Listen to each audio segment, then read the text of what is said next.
नमस्कार, आप देख रहे हैं झारखंड सवेरा यूट्यूब न्यूज चैनल। महाराष्ट्र और उत्तर प्रदेश उपचुनाव में योगी मोदी के नारे बंटेंगे तो कटेंगे और एक हैं तो सेफ हैं ने किस तरह से मतदाताओं को लामबंद किया और झारखंड में इसके फेल होने के क्या कारण रहे, इस पर अब चर्चा तेज हो गई है। बहरहाल हम ओवरऑल झारखंड की बात करें तो भारतीय जनता पार्टी का झारखंड जीतने का सपना चकनाचूर हो गया है। झारखंड विधानसभा चुनाव प्रचार में बांग्लादेशी घुसपैठ का मुद्दा जोर शोर से उठाने के बाद भी बीजेपी को हार मिली है। इसके अलावा मोदी और योगी के द्वारा बंटेंगे तो कटेंगे का भी नारा दिया और हिंदू वोट का ध्रुवीकरण का प्रयास किया, जो झारखंड मुक्ति मोर्चा की अगुवाई में हेमंत सोरेन एक बार फिर से सरकार बनाने जा रहे हैं। झारखंड विधानसभा चुनाव में अब तक हुई वोटों की गिनती से एक बात तो तय हो गई कि झारखंड के नेता हेमंत सोरेन के नेतृत्व में इंडिया गठबंधन की सरकार राज्य में एक बार फिर से बन रही है। आखिर झारखंड में इंडिया गठबंधन के कौन से मुद्दे हावी हुए जो जीत की राह पर उतरे, साथ ही भारतीय जनता पार्टी कहां और किन कारणों से अपने तमाम मुद्दों के साथ जनता से नहीं जुड़ सकी, आइए इन कारणों की पड़ताल करते हैं। झारखंड विधानसभा चुनाव के पूरे प्रचार अभियान को देखें तो बांग्लादेशी घुसपैठ के मुद्दे को केंद्र बिंदु में रखा गया। केंद्रीय गृहमंत्री अमित शाह ने अपनी रैली में यहां तक कहा, एक एक घुसपैठी को चुनकर बाहर करेंगे। झारखंड में घुसपैठ करने वालों को उल्टा लटका कर सीधा करेंगे। असम के मुख्यमंत्री और बीजेपी के फायर ब्रांड नेता हेमंत बिश्व शर्मा और बीजेपी के झारखंड चुनाव प्रभारी शिवराज सिंह चौहान पूरे प्रचार के दौरान बांग्लादेशी घुसपैठिए को बाहर करने के मुद्दे को उठाते रहे। प्रधानमंत्री नरेंद्र मोदी ने भी अपनी जनसभाओं में बांग्लादेशी घुसपैठ के मुद्दे को जोर शोर से उठाया। अगर हम झारखंड में झारखंड मुक्ति मोर्चा की प्रचंड जीत की बात करें तो इसका कई फैक्टर है। इनमें मैया सम्मान योजना की बड़ी राशि 2500 रुपये का प्रभाव, किसानों के 2 लाख रुपये तक की कर्ज की माफी, बिजली बिल की माफी तथा भ्रष्टाचार के मुद्दे पर हेमंत सोरेन का जेल जाना आदिवासियों को रास नहीं आया।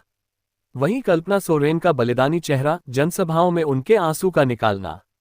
कल्पना सोरेन का सकारात्मक प्रचार के दौरान केवल राज्य सरकार की उपलब्धियों को गिनाना। कल्पना सोरेन का भाजपा के ऊपर नकारात्मक टिप्पणी से परहेज करना तथा इसके अलावे कल्पना सोरेन के द्वारा लगभग 100 जनसभाएं कर कांग्रेस समेत अन्य सहयोगी दलों की ताकत में इजाफा किया। वहीं भाजपा नीत एनडीए की हार के कारण में मुख्यमंत्री के चेहरे का स्पष्ट न होना। राजनीतिक गलियारों में बाबूलाल मरांडी, अर्जुन मुंडा और चंपाई सोरेन को लेकर कंफ्यूजन। चंपाई सोरेन से जो उम्मीद थी उस तरह आदिवासी का वोट हासिल नहीं हुआ। वोटों के बिखराव करने में असफल। जयराम महतो की टीम बढ़िया प्रदर्शन नहीं कर सकी। जिन 10 सीट पर झामुमो को वह चुनौती देते नजर आए थे, वह झारखंड मुक्ति मोर्चा के नुकसान का कारण नहीं बना। जबकि बांग्लादेशी घुसपैठ, धर्मांतरण और आदिवासी संस्कृति पर खतरा और जल, जमीन और जंगल खतरे में जैसे मुद्दा इतना प्रभावी नहीं हो सके जो भाजपा को सरकार बनाने में मदद कर पाते। इसके अलावा भाजपा के गोगो सम्मान योजना पर आदिवासी समाज का विश्वास नहीं करना और बटोगे तो कटोगे का प्रभाव शहरी क्षेत्रों पर पड़ा, पर सुदूर क्षेत्रों में यह नारा अप्रभावी रहा। माना यह भी जा रहा है कि जिस तरीके से भाजपा ने बंटोगे तो कटोगे जैसा नारा झारखंड में दिया था उसका उल्टा असर हुआ है। मुस्लिम मतदाता पूरी तरह झारखंड मुक्ति मोर्चा और कांग्रेस के साथ खड़े हो गए, जबकि हिंदू मतदाताओं में विभाजन हुआ और इसका भाजपा को नुकसान हुआ, जबकि झारखंड मुक्ति मोर्चा को इसका लाभ हुआ।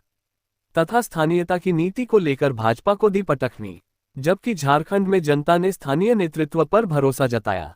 यहां एक तरफ हेमंत सोरेन झारखंड के आदिवासी लोगों को साधने की कोशिश में जुटे रहे, वहीं भाजपा हेमंत बिश्व शर्मा और शिवराज सिंह चौहान जैसे कद्दावर लेकिन बाहरी नेताओं के भरोसे जमीन पर उतरी।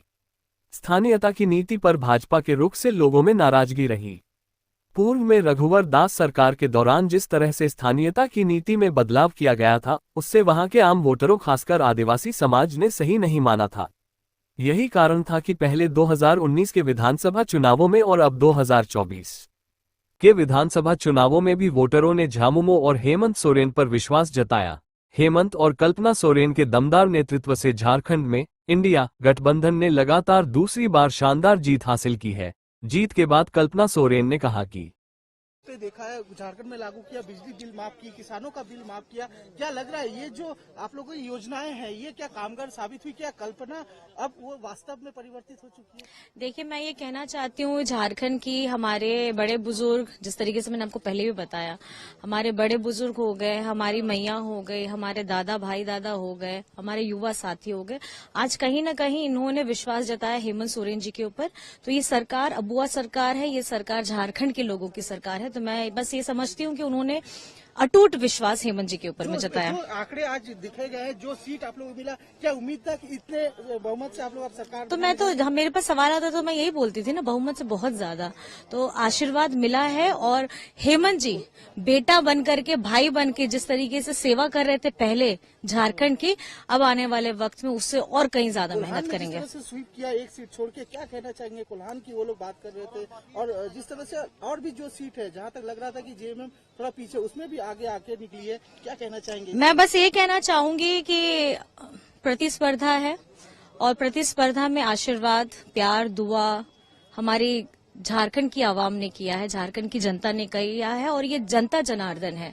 और ये 5 साल का प्यार उन्होंने विश्वास जनादेश हेमंत सोरेन जी के ऊपर दिया, महागठबंधन के ऊपर दिया।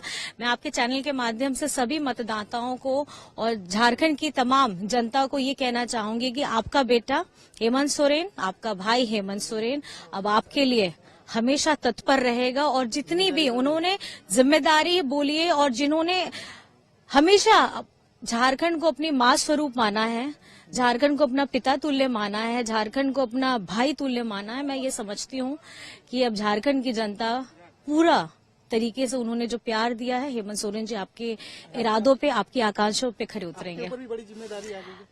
मैं तो ये कहूंगी कि खास करके अगर मैं पहले आपको गांडे की बताऊं, गांडे की जनता को मेरा बहुत बहुत प्रणाम है, नमस्कार है, जोहार है।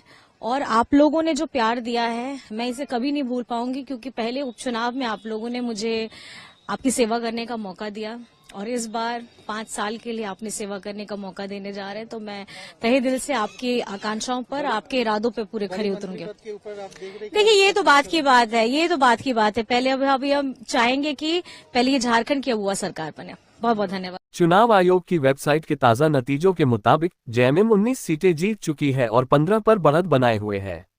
जेएमएम की झोली में कुल 34 सीटें जाने की संभावना है। वहीं बीजेपी 8 सीटें जीत चुकी है और 13 पर लीड लिए हुए है। बीजेपी के खाते में 21 सीटों जाने की संभावना है। बीजेपी को सबसे बड़ा झटका सहयोगी पार्टी आजसू से मिला। आजसू को गठबंधन के तहत 10 सीटें मिली थी और पार्टी सिर्फ 1 सीट पर बढ़त बनाए हुए है। 9 सीटें आजसू हार चुकी है। यही सबसे बड़ा हार का कारण बना। बीजेपी ने अकेले तो शानदार प्रदर्शन किया, लेकिन सहयोगी पार्टियों का प्रदर्शन बेहद निराशाजनक रहा। जेएमएम की सिर्फ एक योजना ने पासा पलट दिया और बीजेपी उसका काट नहीं निकाल पाए। इस योजना का नाम है मनाया योजना। हेमंत सोरेन ने 23 सितंबर 2023 को अपने कार्यकाल के दौरान इस योजना की शुरुआत की थी। इस योजना में 21 से 50 साल की महिलाओं को हर महीने 1000 रुपये की आर्थिक सहायता दी जाती है। यानी साल भर में 12,000 रुपये महिलाओं को दिए जाते हैं। हर महीने 15 तारीख को लाभार्थियों के बैंक खाते में सरकार की ओर से पैसे भेजे जाते हैं। वहीं चुनाव से ठीक पहले हेमंत ने एक नया चल चला और मनाया योजना को लेकर वे बहुत ही आश्वस्त थे। उन्होंने विधानसभा चुनाव की घोषणा से पहले 14 अक्टूबर को एक और बड़ा दांव चला था। हेमंत सोरेन ने कैबिनेट बैठक में मनाया योजना की राशि बढ़ाकर 2,500 रुपये करने का प्रस्ताव पास किया था। ये दांव गेम चेंजर साबित हुआ। बीजेपी ने इसके जवाब में गोगो दीदी योजना के तहत 2,100 रुपये देने का वादा किया था। ये भी वादा किया था कि हर माह की 11 तारीख को पैसे देने का वादा किया था, लेकिन मतदाताओं का आशीर्वाद नहीं मिला। एक और महत्वपूर्ण बात यह है कि झारखंड हाईकोर्ट ने कुछ दिनों पहले ही मनाया सम्मान योजना को बंद करने के लेकर याचिका दायर की गई थी।